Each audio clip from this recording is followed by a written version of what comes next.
செம்பரம்பாக்கம் ஏரியிலிருந்து சற்று நேரத்தில் நீர் திறப்பு அதிகரிக்கப்படுகிறது. அது குறித்த ஒரு அண்மை செய்தியை பார்த்து வருகிறோம். செம்பரம்பாக்கம் ஏரியிலிருந்து சற்று நேரத்தில் நீர் திறப்பு மேலும் அதிகரிக்கப்படுகிறது. மேலும் விவரங்களோடு இணைகிறார் செய்தியாளர் ஜெய்ஹரிஷ். வணக்கம் ஜெய்ஹரிஷ், விவரங்கள். வணக்கம் சுபா. செம்பரம்பாக்கம் ஏரியிலிருந்து உபரிநீர் வெளியேற்றமானது தற்போது 2000 கன அடியாக 2 மணி முதல் அதிகரித்து உள்ளதாக அதிகாரிகள் தகவல் தெரிவித்துள்ளனர். மேலும் இன்று புயல் காரணமாக கனமழைக்கான எச்சரிக்கை விடப்பட்டுள்ள நிலையில செம்பரம்பாக்கம் ஏரியிலிருந்து உபரிநீர் வெளியேற்றமானது 2000 கன அடியாக 2 மணி முதல் அதிகரிக்கப்படும் என தகவல் வெளியாகிறது. வங்கக்கடலில் உருவாகிய டிட்வா புயல் தமிழகத்தில் பரவலாக மழை பெய்து வருகிறது.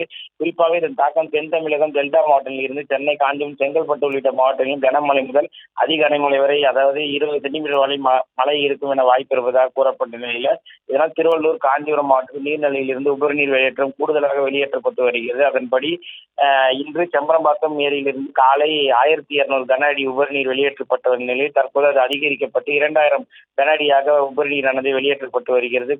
தற்போது ஏரியின் முழு 24 அடியில் 21.64 அடியாகவும், முழு கொள்ளளவில் 3645 மில்லியன் கன அடியில் தற்போது 3025 மில்லியன் கன அடியாகவும் உள்ளது. நீர்வரத்து 150 கன அடியாகவும் உள்ளது. ஏரி நீர்பிடிப்பு பகுதியில் கனமழை பெய்தால் ஏரிக்கு நீர்வரத்து அதிகரிக்கும் என்பதால் முன்னெச்சரிக்கை நடவடிக்கையாக ஏரியிலிருந்து தற்போது 2000 கன அடி உபரிநீர் வெளியேற்றமானது 2 மணி முதல் அதிகரிக்கப்படும் எனவும் அதிகாரிகள் தரப்பில் தெரிவிக்கப்பட்டுள்ளது.